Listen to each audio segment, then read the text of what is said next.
ஒரு குழந்தையும் ஒரு திருக்குறள் 1330 திருக்குறள் சொல்லக்கூடிய நிகழ்வுல பேரூர் ஆதீனம் ஐயா சாந்தலிங்க மருதாச்சல அடிகளார் ஐயாவோடு நிகழ்ச்சியில பங்கேற்பதற்கு ஒரு பெரிய வாய்ப்பு. இன்னைக்கு உலக பொதுமுறை நம்முடைய திருக்குறள் குறிப்பாக பிஞ்சு மனங்கள் குழந்தைகள் 1300 பேரு 330 பேரு ஒரே இடத்துல வந்து ஆளுக்கு ஒரு திருக்குறளை சொல்லக்கூடிய நிகழ்வு இந்தியாவிலே முதல் முறையாக திருப்பூர் பெருமாள் இது நிச்சயமாக வெறும் 1330 குழந்தைகள் இல்ல, அவங்க கூட 1330 பெற்றோர்கள் வந்திருக்கின்றார்கள். அதனால் எப்படி நம்முடைய பிரதமர் அவர்கள் திருக்குறளை மூலை முறையெல்லாம் எடுத்துச் சென்று கொண்டிருக்கின்றார்களோ, இன்னைக்கு குழந்தை செல்வங்களும் திருக்குறளை தாங்கள் கற்பது மட்டுமல்ல, இது போன்ற பொது மேடையில வந்து மக்களுக்கும் திருவள்ளுவர் கொடுத்திருக்கக்கூடிய திருக்குறளுடைய பயன் எடுத்து சொல்றாங்க. அதனால இந்த நிகழ்வுல பங்கேற்றதை என்னுடைய பாக்கியமாக பெருமையாக கருதுகின்றேன். நண்பர்களுக்கு அடுத்த கேள்வி. பாஜக மாநில தலைவர் அந்த இது தொடர்பா வந்து வானதி சீனிவாசன் அவர்கள் வந்து உங்களுடைய பெயரை விட்டு ட்வீட் பண்ணிருக்காங்க. பல்வேறு கட்சிகளும் பல்வேறு கருத்துக்களை சொல்லியிருக்காங்க. நீங்க மாநில தலைவரா இருக்கீங்க, இதெல்லாம் எல்லாம் நம்முடைய குடும்பம், எல்லாம் நம்முடைய சகோதர சகோதரிகள், எல்லாம் நம்முடைய தலைவர்கள் தான். அதனால் ட்வீட்ல எப்படி போட்டாங்க, பேர் அப்படி சொன்னாங்க, பேச்சு அப்படி சொன்னாங்க, அதெல்லாம் யாரும் பொருட்படுத்த போவதில்லை. அது அக்கா வானதி சீனிவாசன் அவர்களாக இருக்கட்டும், அது அண்ணன் நயினார் நாகேந்திரன் அவர்களாக இருக்கட்டும், அண்ணன் ஹெச்ராஜ் அவர்களாக இருக்கட்டும், அண்ணன் குன்னார் அவர்களாக இருக்கட்டும், தமிழிசை அக்காவாக இருக்கட்டும், எங்களுடைய ஒரே நோக்கம் பாரதிய ஜனதா கட்சி வளர்ச்சி பாதையில் எடுத்துச் சென்று 2026 தேசிய ஜனநாயக கூட்டணியில் ஆட்சியில் அமர்த்த வேண்டும்.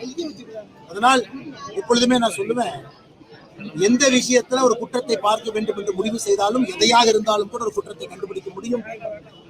எல்லா தலைவர்களும் கூட ஒருமித்த கருத்தோடு பயணம் செய்து கொண்டிருக்கிறார். இந்த வேங்கையல் விவகாரத்துல இந்த திருமாவளவன் எம்பி கூட அவர் இந்த மாதிரி தமிழக அரசு செயல்பட்டது இல்லைங்க ஒரு கருத்து தெரிவிச்சு. இன்னைக்கு திமுக என்றாலே அது ஒரு டிராமா கம்பெனி, நாடக கம்பெனின்னு சொல்லுவோம். இன்னைக்கு வேங்கை வயல் நிகழ்வுக்கு தமிழக காவல்துறை எழுதியிருக்கக்கூடிய அந்த கதை திரைக்கதை வசனம் வந்து கலைஞர் கருணாநிதி அவர்கள் எழுதக்கூடிய கதை திரைக்கதை வசனத்தை மிஞ்சக்கூடிய ஒரு விஷயத்தை தமிழகத்தில் கிடையாது. யாருக்கும் இதன் மீது நம்பிக்கை இருக்க போவதில்லை. வேங்கை வயல் சம்பவம் நடந்து ஆண்டுகளை கடந்து நின்று கொண்டிருக்கின்றோம். இன்னைக்கு ஏதோ சமுதாயத்துக்குள்ள ஒரு பிரச்சனை, அதிலே ஒருவர் இந்த மாதிரி நாங்கள் கலக்க போறோம்னு பேசினாங்க, அதை செய்து காட்டுவதற்காக அவங்க செஞ்சாங்க அப்படின்னு இத்தனை நாட்களா இல்லாத ஆடியோ வீடியோ வெளியே வருது. இதையெல்லாம் திமுக அரசு நடத்தக்கூடிய ஒரு கதை திரைக்கதை வசனமாகத்தான் இந்த வேங்கை வயல்ல காவல்துறை அளித்திருக்கக்கூடிய சார்ஜ் ஷீட்டை நாங்க பாக்குறோம். உள்ளத்திலே உங்களுக்கு பயம் இல்லை என்றால் எதற்காக சிபிஐ என்கொயரியை தடுக்கிறீங்க? இன்னைக்கு கள்ளக்குறிச்சியினுடைய சாராய சாவு அந்த வழக்குல உயர் நீதிமன்றம், உச்ச நீதிமன்றம் எல்லாம் சிபிஐ பரிந்துரை செய்து சிபிஐ வந்துட்டாங்க. முதல் தகவல் அறிக்கையை பதிவு செய்து சிபிஐ விசாரணை ஆரம்பிச்சிட்டாங்க. உண்மையாலும் வெளிப்படைத்தன்மையாக இருக்கக்கூடிய திமுக அரசு இருந்தால் எதற்காக சிபிஐ விசாரணை நீங்க தடுக்கணும்? கூட்டணி கட்சியாக இருக்கக்கூடிய திருமாவளவன் அதை ஏத்துக்கலாம், கூட்டணி கட்சியாக இருக்கக்கூடிய கம்யூனிஸ்ட் ஏத்துக்கலாம், எதிர்கட்சிகள் நாங்க யாரும் ஏத்துக்கல, ஏன் வேங்கை வயல்ல இருக்கக்கூடிய மக்களை ஏத்துக்கலாம்.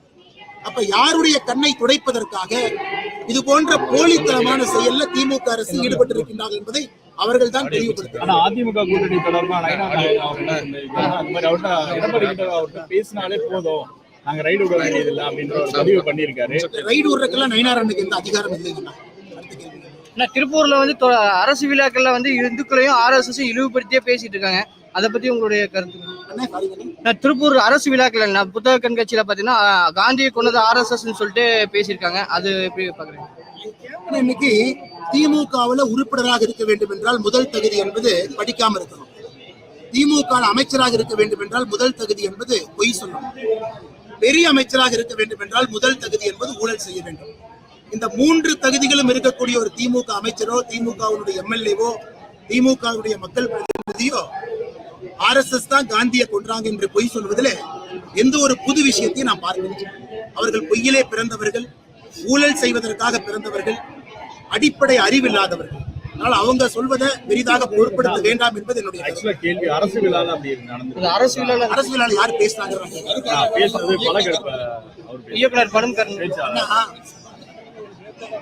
சில பேருக்கு என்னன்னாங்கன்னா, சர்ச்சைக்குரிய ஒரு கருத்தை பேசிதான் மக்கள் மனதுல அவர்களை பற்றி பேசுவார்கள் என்கின்ற எண்ணம் சில பேருக்கு இருக்கு.